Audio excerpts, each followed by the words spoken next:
Welcome back to my channel, The Entrepreneurial Mum. If you're new to this channel, I welcome you. I am Fiona Kumapiri, the founder of House of Ariana, Ariana's Kitchen, and the Fitness and Wellness Network. Today, we're going to be continuing the episode on triggers. On the last episode, I briefly introduced the triggers topic. In this episode, I'll be looking at how the triggers impact us, how to recognize your personal triggers, how to manage your triggers, and triggers in entrepreneurship and parenting, as well as developing emotional resilience.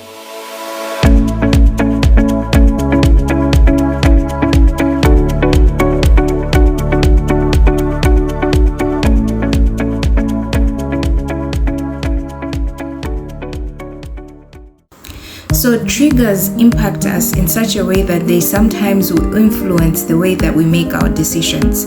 For example, if you're triggered into anger and you don't check that, or it's not resolved, you end up making a decision out of anger because you have not recognized that you've actually been triggered into being angry. I'll give an example of, as I said, there are times where a customer would say no to something and I would feel like they are saying no to me, and so I would take it personally. And so however I treat them moving forward would be from a personal point of view rather than from a business point of view, where instead of asking for an alternative to the customer, or rather suggesting an alternative, I would become angry with them and maybe give them attitude. So that is when you don't recognize that you are triggered, or you don't recognize that the type of trigger that has occurred in that instance. How do triggers impact us? So if you have unresolved triggers, or triggers that have not been attended to, or they have not been recognized, chances are you're more reactive than you are responsive.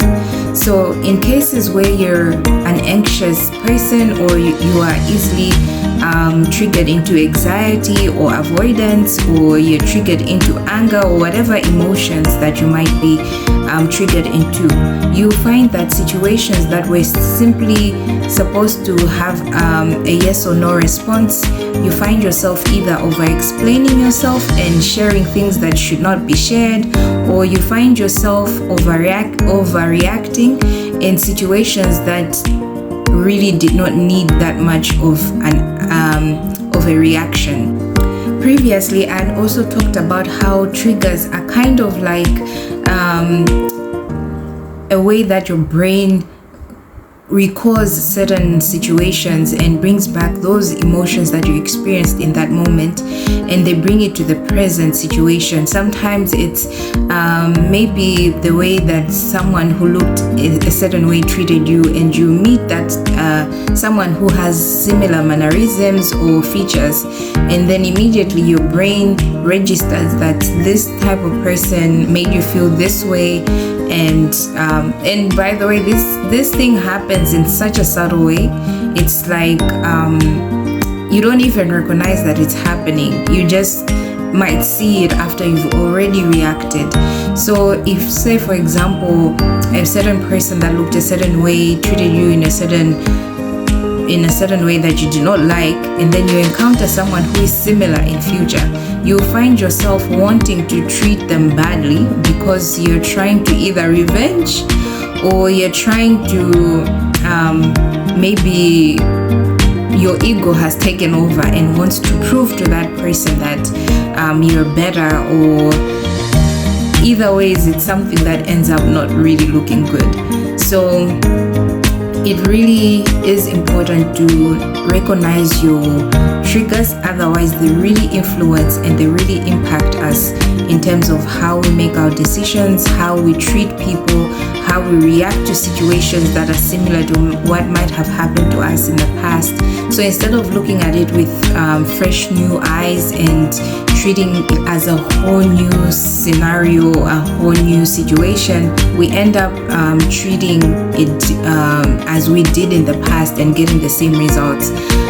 Hence, I usually like giving spiritual examples where they usually say that God will keep testing you until you pass that test. So sometimes you find yourself, you keep meeting people with the same mannerisms, same features and all that, and you keep treating them the way that you treated the previous person, and so you end up even talking about how, I don't know why, but every time I meet a person who looks like this, I end up doing this. And until you recognize that pattern, you will find yourself, you keep doing the same thing and getting the same results in the end. So then how can you recognize your personal triggers?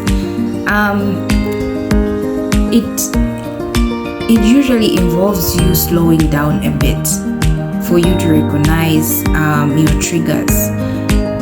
It means you have to be intentional. It means you have to pay attention to your environment, pay attention to the feelings in your body, pay attention to how you're feeling when you're talking to someone.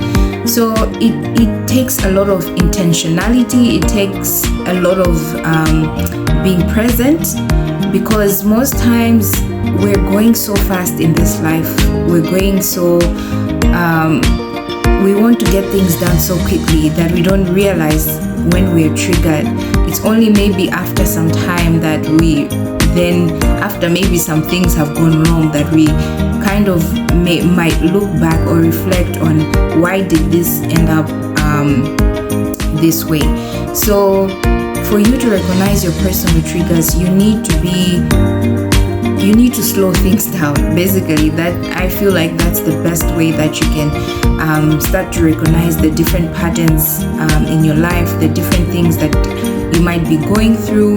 And you might recognize that sometimes it's like you're sitting somewhere and you feel like, wait, every single time I have a conversation with this person, I feel energized. Or every single time I have a conversation with so and so, I end up feeling so drained, because they trigger something in you that brings out either positive or negative emotions, or positive or negative responses or reactions.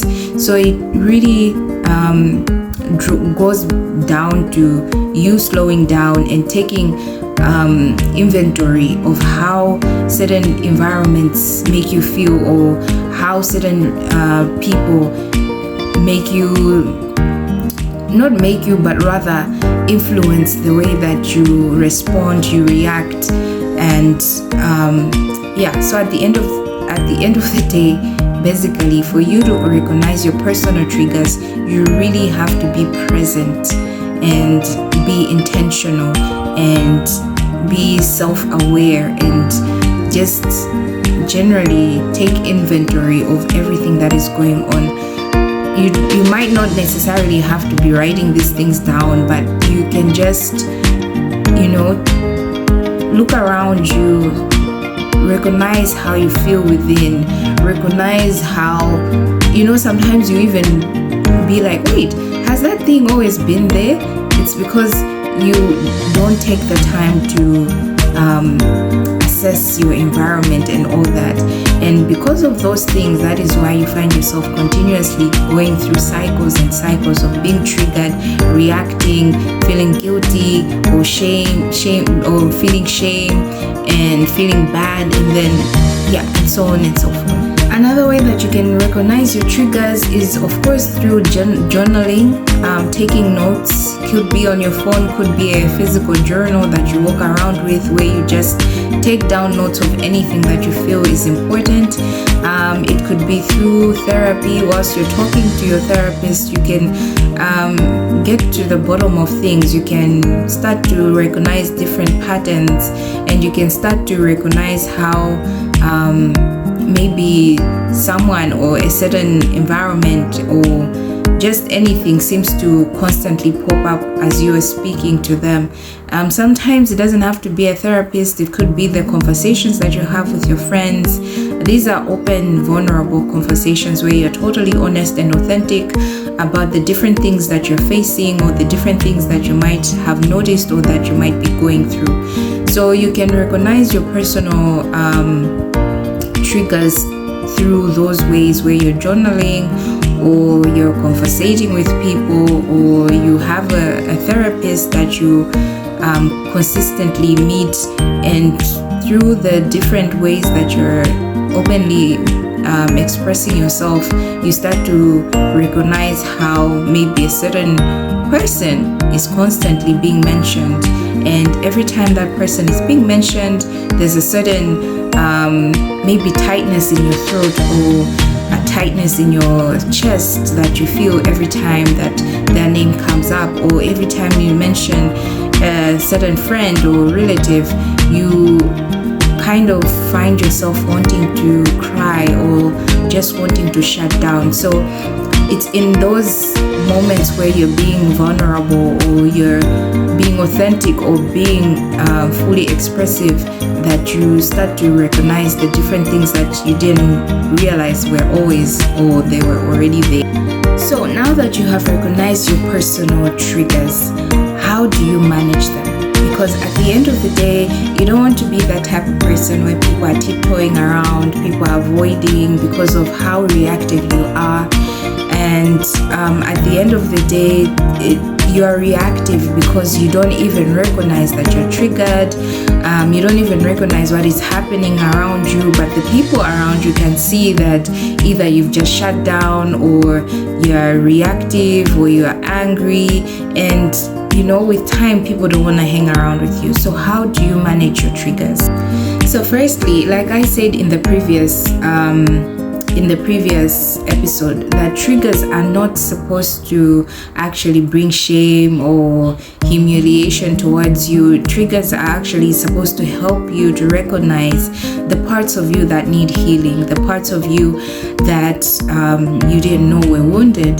So for example, in my case, as an anxiously attached person, I would always want to know details of where my husband is going, what is he going to do, who is going to hang out with. And him being an avoidant, he wanted his independence. So me questioning all those things kind of felt like I was trying to control him. And so the more I questioned, the more defensive he became. And so the more it felt estranged, and the more it felt like we're at war. But in actual fact, I didn't recognize then that I was dealing with an abandonment wound, as well as a rejection wound. So if he said he was going to hang out with his friend, I felt abandoned, or I felt rejected. I felt like, well, why don't you want to hang out with me? That type of thing. So triggers are there to help you recognize these wounds, these unhealed parts of you.